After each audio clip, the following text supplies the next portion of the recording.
Hi everyone, today I want to take you back to the moment everything unraveled, then twisted into something far bigger than I ever imagined. I'm standing at the head of a glass-walled conference room that smells faintly of espresso and disinfectant wipes. The sun cuts through the floor-to-ceiling windows like a spotlight, casting long beams over a table covered in laptops, legal pads, and the hopeful tension of 5 suited executives. My palms are slightly damp, but my voice is steady. I've rehearsed this pitch in my sleep, in the shower, and on every subway ride for the last 3 weeks. This moment is what we've been building toward for 2 years. It's supposed to be the turning point, the "this changes everything" meeting where the deal gets signed. We secure funding, and our company finally goes from scrappy underdog to a major player. And I, as head of partnerships, get to be the one who delivers the knockout punch.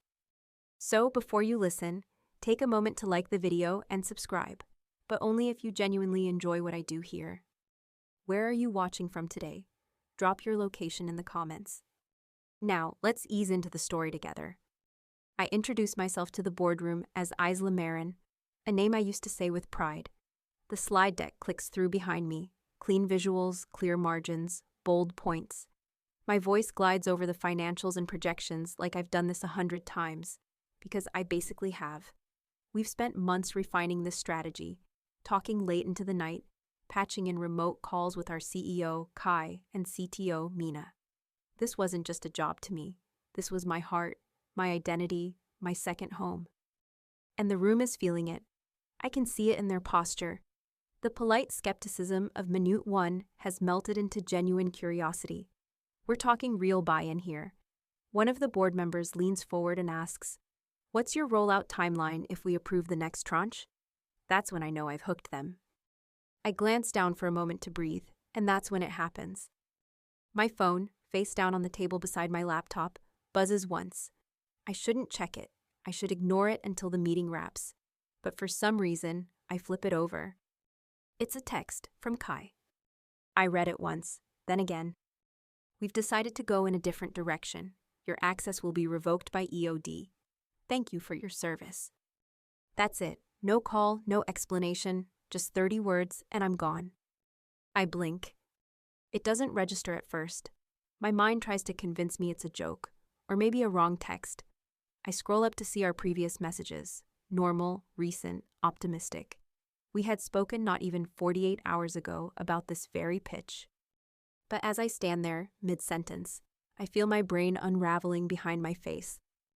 I stammer slightly, catch myself, and move to the next slide. I can't afford to break. Not in front of them. I swallow the lump in my throat and continue as if my world hasn't just fallen through a trapdoor. Out of the corner of my eye, I see Mina, sitting quietly at the edge of the conference call screen. She doesn't make eye contact. That tells me everything I need to know. She knew. She didn't stop it. I finish the presentation on autopilot. When I finally step out of that room, I walk calmly to the hallway bathroom, lock the stall, sit on the closed toilet seat, and just stare at the beige wall tiles until my hands stop shaking. There's something strange about betrayal via text. It's cowardly, sure, but it's also surgical, clinical. Like someone wiping your name off a whiteboard and immediately moving on to the next task. No drama, no closure, just delete. I'm not the kind of person who cries in public.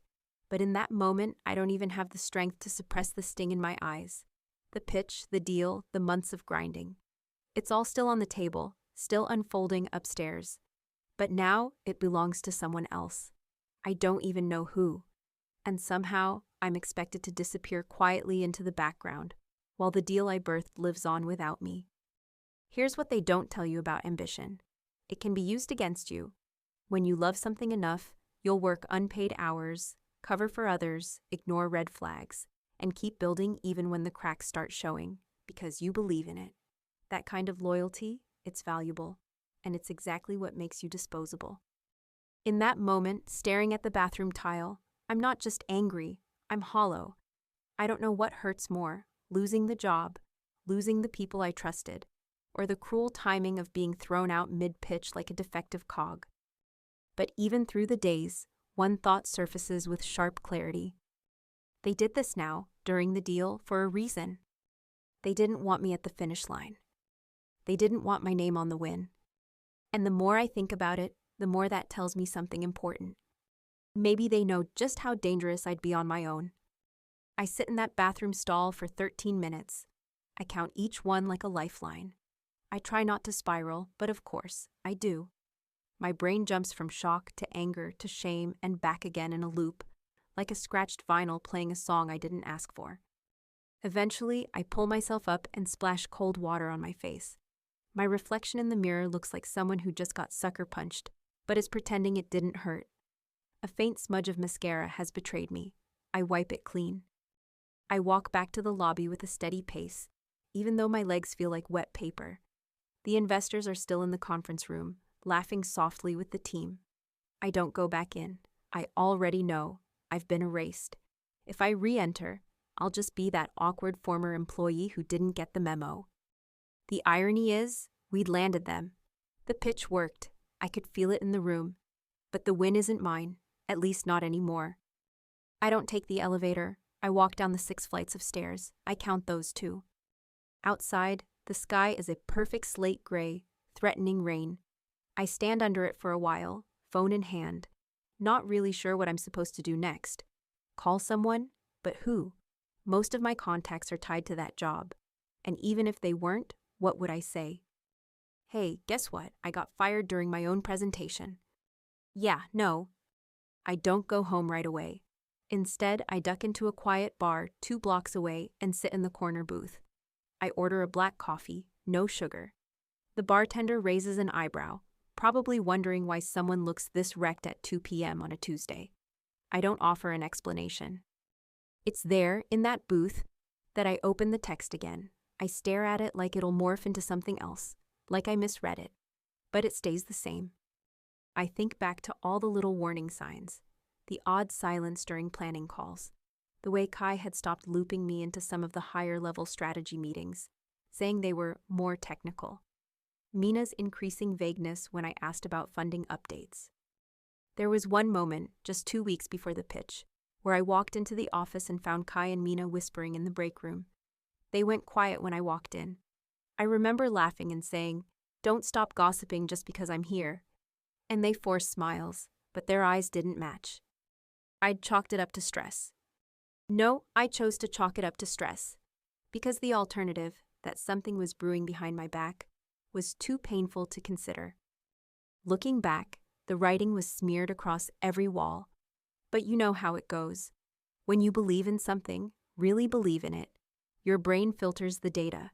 It says, "Nah, don't worry, it's just tension. Everyone's under pressure." That's the danger of being loyal. It turns red flags into yellow ones.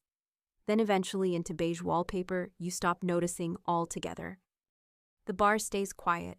A couple of other people drift in and out, but I barely notice them.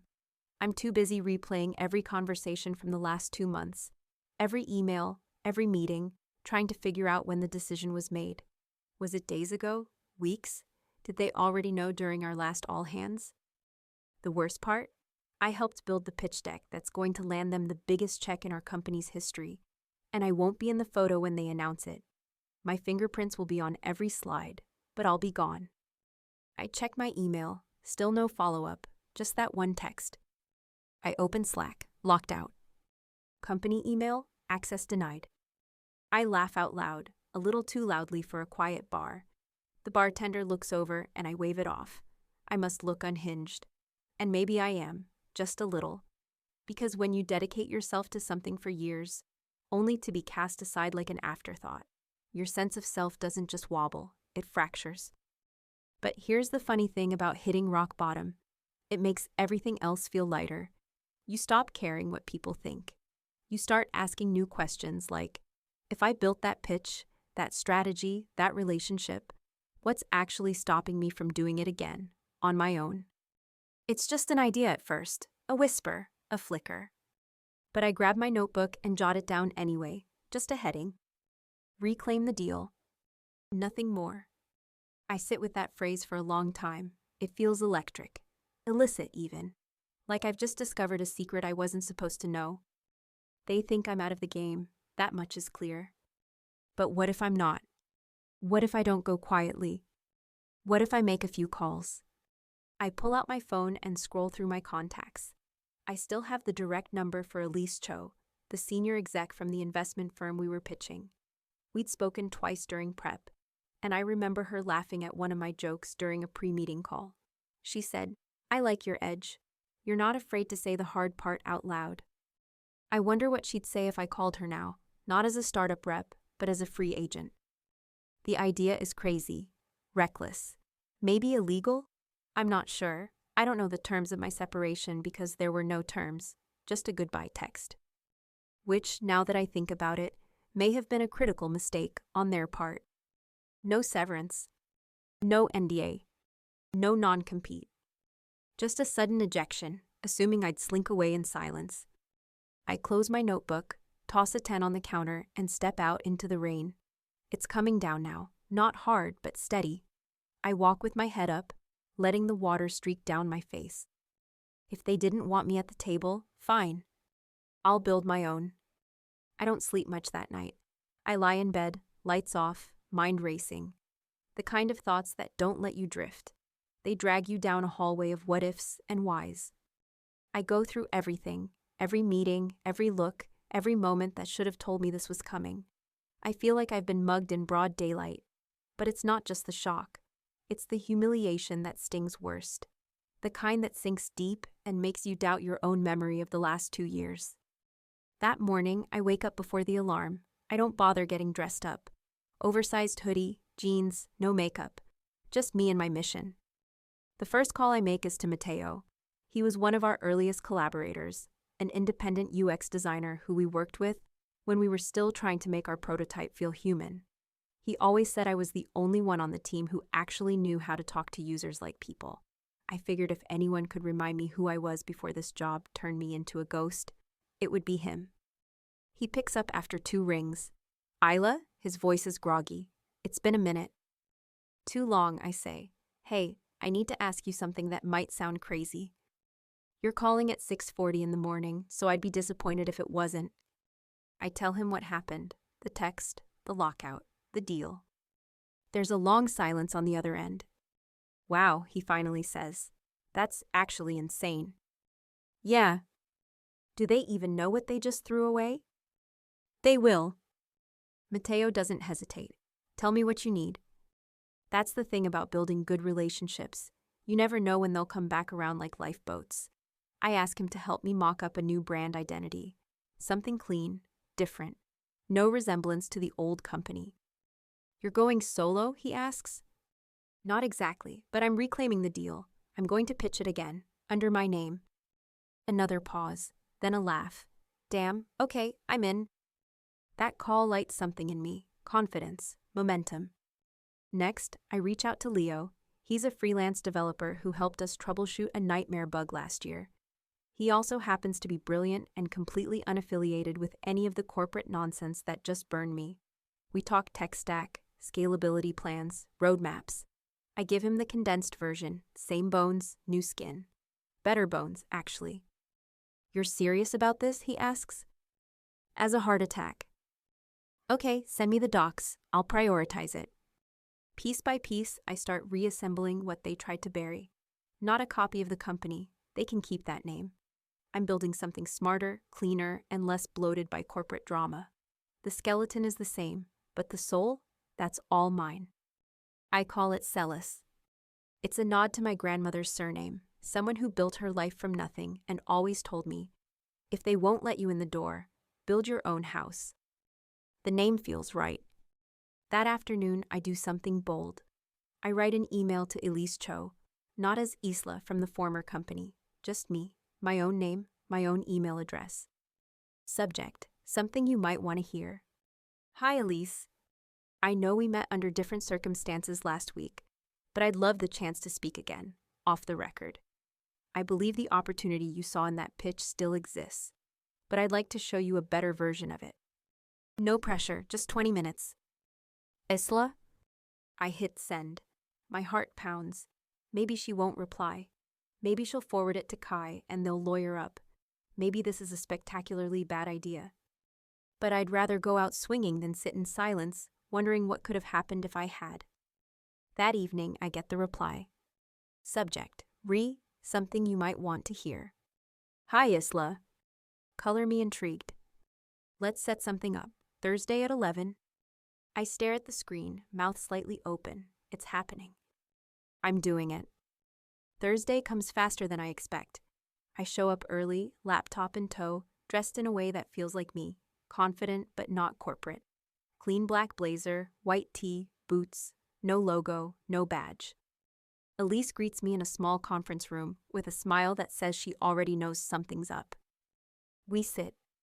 I present the pitch again, but this time I own it. Every word, every slide, every strategy.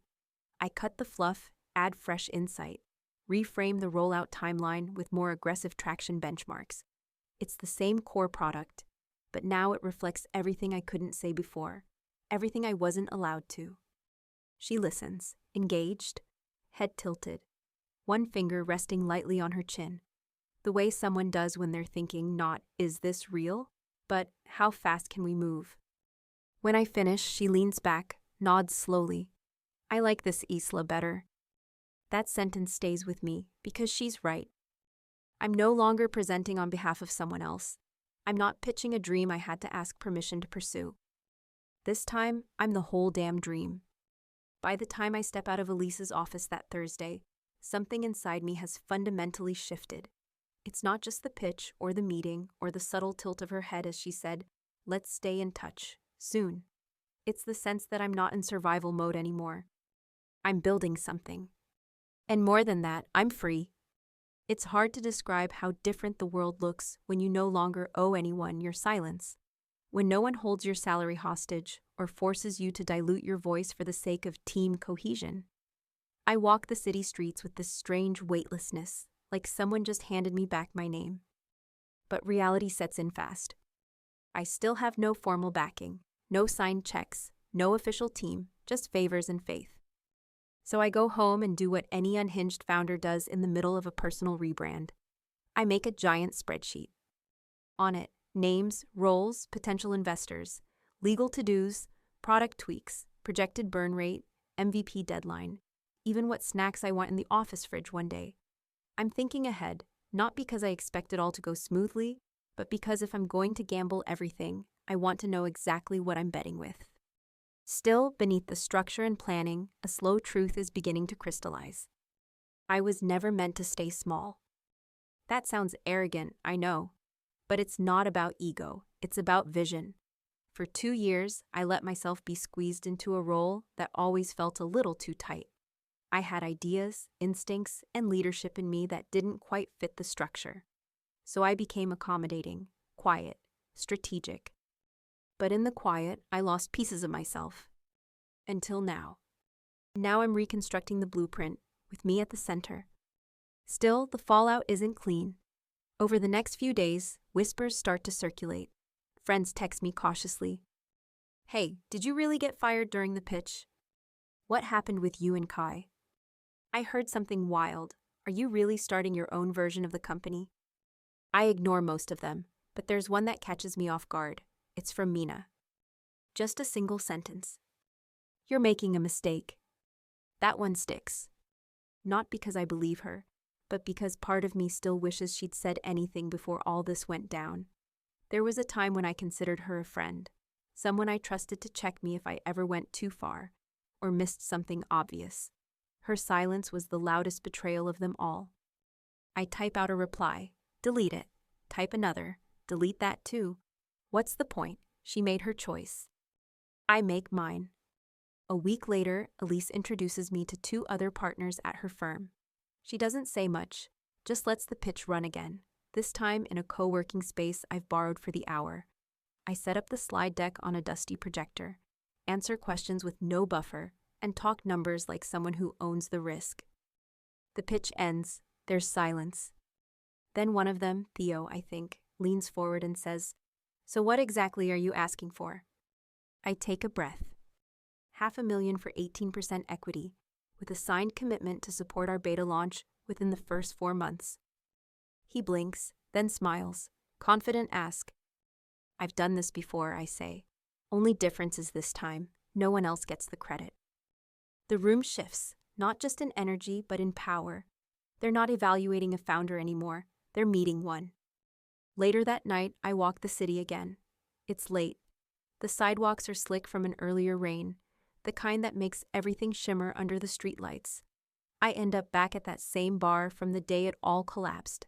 I don't go inside. Just stand across the street, staring at the booth where I first scribbled "Reclaim the Deal" in my notebook. It feels like years ago. The pain is still there, somewhere beneath the surface, but it's dulled now, replaced by motion, by fire. That night, I light a candle in my tiny apartment and pour a glass of red wine. Not to celebrate, yet, but to mark the moment, the middle of the tunnel, the part where the betrayal doesn't define me anymore, the part where the story stops being about them and starts being about me. That weekend, I finally tell my parents what happened. I've been putting it off, not because they wouldn't understand, but because I didn't want them to worry. My mom listens quietly, my dad sighs. Then he says, "Did I ever tell you what happened to me when I tried to start my own shop?" He hadn't, not really. Turns out failure runs in the family, but so does getting back up. We talk for 3 hours. By the end of it, I realize something I hadn't said out loud yet. I'm not doing this to get back at them. I'm doing this because it was always mine to do. The next week moves like a heist movie in slow motion. Calls, coffees, contracts, chaos. Every hour feels like a race against a clock no one else can hear ticking. I meet with a startup lawyer named Carmen, who comes recommended by a friend of a friend. She's sharp, no nonsense, and clearly doesn't have time for ego. I like her immediately. I slide the NDA across the table. She scans it, flips pages. Then she looks at me and says, "So they never sent you a termination letter? No severance, no formal document?" I shake my head. Just a text. She gives me the kind of smirk people reserve for watching someone dig their own grave. They're idiots. She walks me through what I can and can't do. The lines are blurrier than I feared, but not impossible. I haven't technically stolen anything. The product isn't a clone, it's a reinvention. The relationships I'm leveraging were built by me, not granted by the company, and most importantly, I didn't sign anything that stops me from competing. Carmen nods. "You're clean, just keep it that way. Don't poke the bear unless you're ready to deal with the claws." Fair. We draw up official docs for Celis. We register the LLC, draft founder agreements, and sketch out equity options for future hires. Carmen tells me to think 3 years ahead, not just 3 months.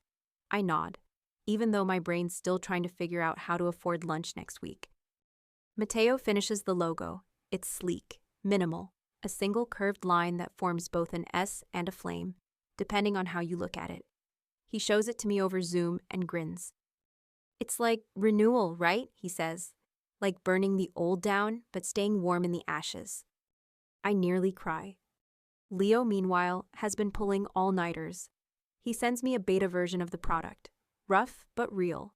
It works. Not perfectly, not beautifully, but it works.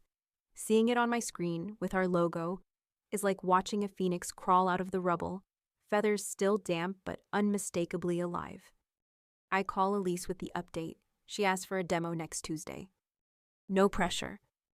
The rest of the week is full throttle. I spend most of it on the phone, talking to potential hires, early advisors, and people I used to network with, back when I still had a title under my name. Now I just say, "Hi, it's Isla. I've got something I want to show you." Surprisingly, people say yes. The craziest part? I'm happier than I've been in months. Exhausted, yes. Nervous, always, but happy. The kind of tired that comes from building something that belongs to you. There's no committee to please, no Slack channels to tiptoe through. Just the idea, the work, and the people who believe in it with you.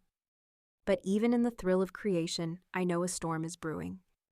Because things like this don't stay quiet. It starts small, a LinkedIn post, a VC I once met resharing our beta teaser with an emoji. Then a tech blogger I vaguely know DMs me, "Hey, is this your new venture?" That's when I know Kai knows. I don't hear from him directly, of course not, but I start getting the digital equivalent of side-eye. Someone from the old company updates their bio. Excited for what's next. big changes coming.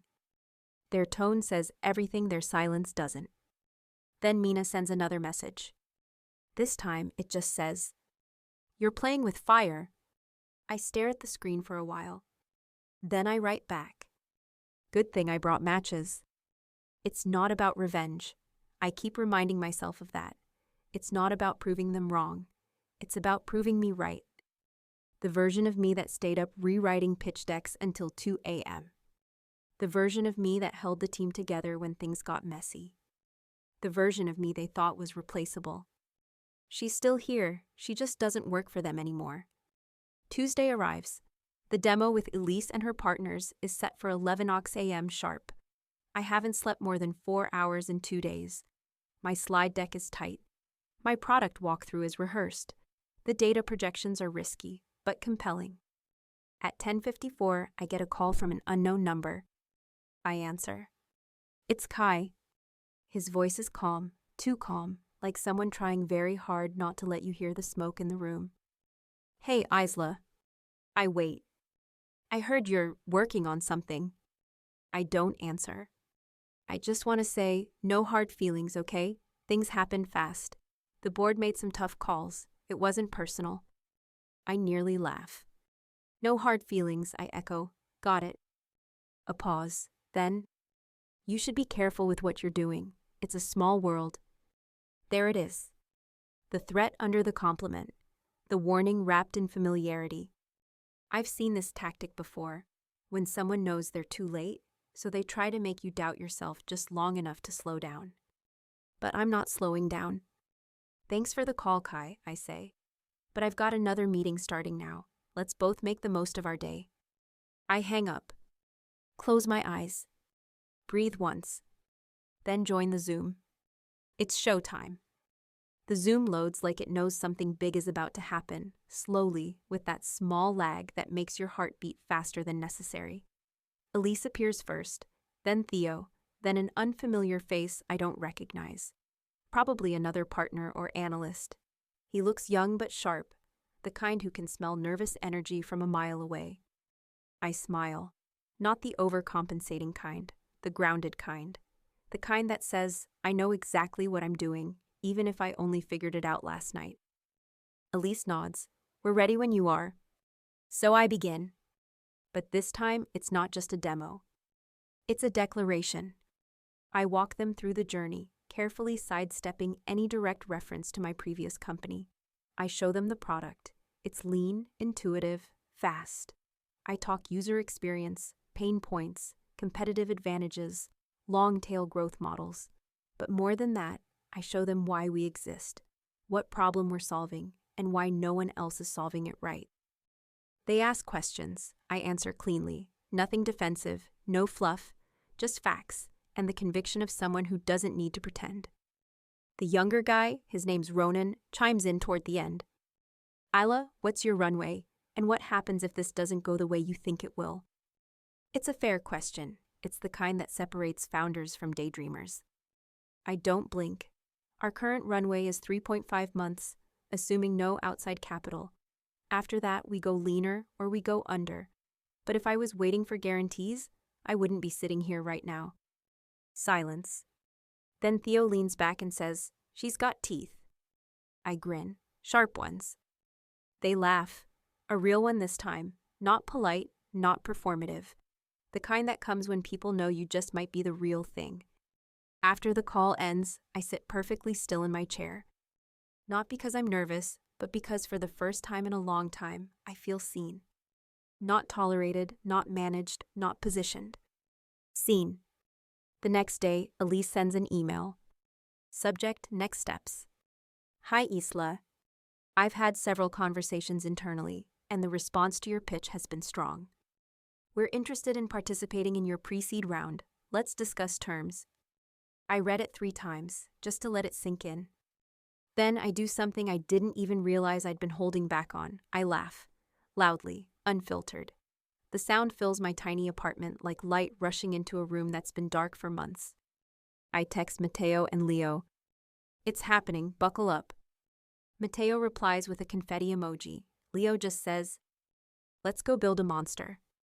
I spend the rest of the afternoon sending investor updates, updating our Notion board, and drafting the revised product roadmap. I'm finally back in motion, but this time, I'm not reacting. I'm driving. That night, I get a message from someone I haven't spoken to in a while. Ava, one of the junior engineers from the old company.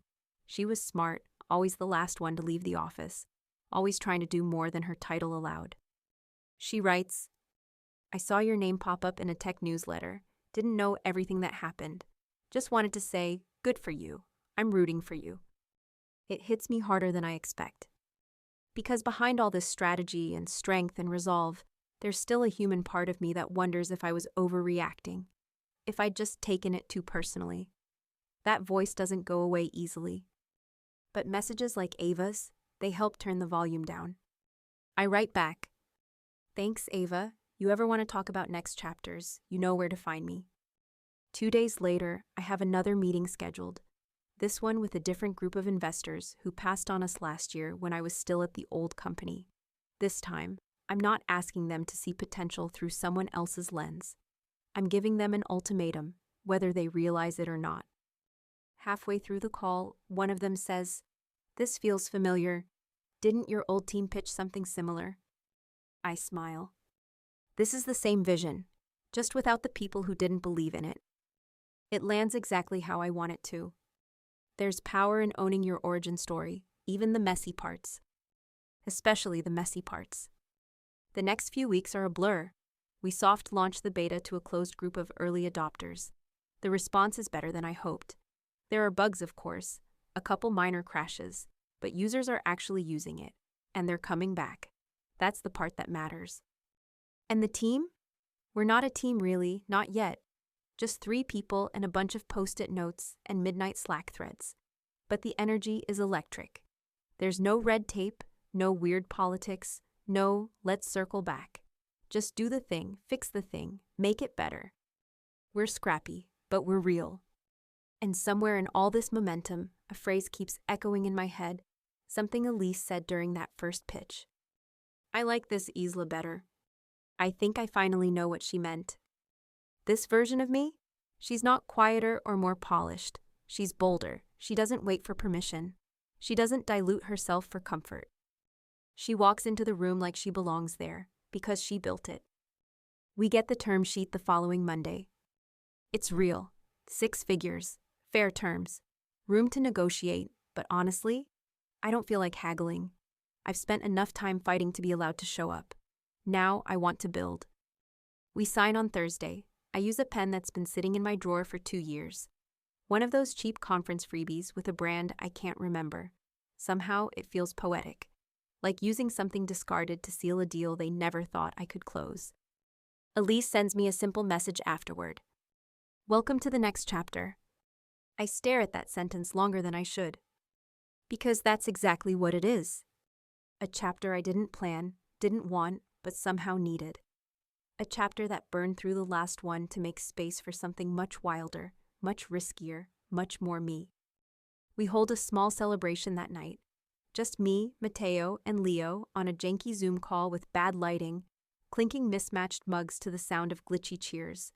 I think about how this feels better than any boardroom toast I've ever been part of.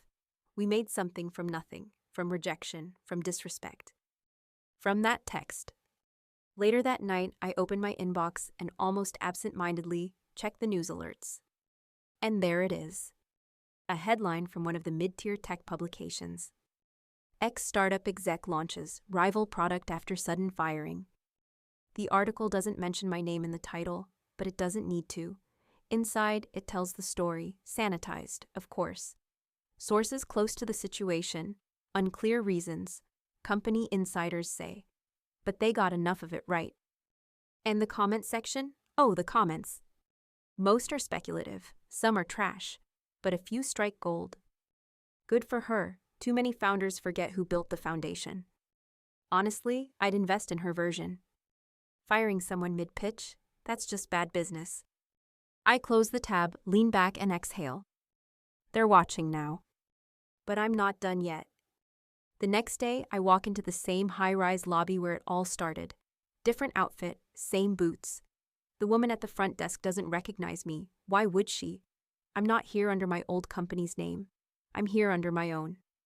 I'm meeting with a potential strategic partner, someone we pitched months ago who wasn't ready then, but is curious now. Curious because of the buzz, because of the comeback story. They offer coffee. I decline. My voice is steady. My pitch is clean. Halfway through, one of the execs says, "This is remarkably similar to the original model your former team presented." I nod. It is, but this one's cleaner, smarter, more honest. They raise an eyebrow. Honest? Built without ego, I reply, and no one gets fired mid-pitch. That gets a laugh. I don't say more. I don't need to. When I walk out of that building, I pass the same bench I sat on the day I got that text. I stop. I sit again, but this time not to grieve. To remember, it was never just about the deal, or the company, or the product. It was about who I became when I stopped asking for permission. I think back to that version of myself, shaking in the bathroom stall, staring at beige tiles, wondering what the hell just happened. She had no idea what was coming. She didn't know she'd go from discarded to founder in less than a month. She didn't know she'd pitch the same product under a new name and win. She didn't know her greatest failure would be the exact fire she needed. But I do now. As I sit on that bench, I open my notebook, same one from that day. On the inside cover, where I once scribbled "Reclaim the deal," I add one more line. Own the signature. Because here's what they don't teach you in business school. Sometimes the win isn't in the contract. It's in who signs it. And this time, it's me.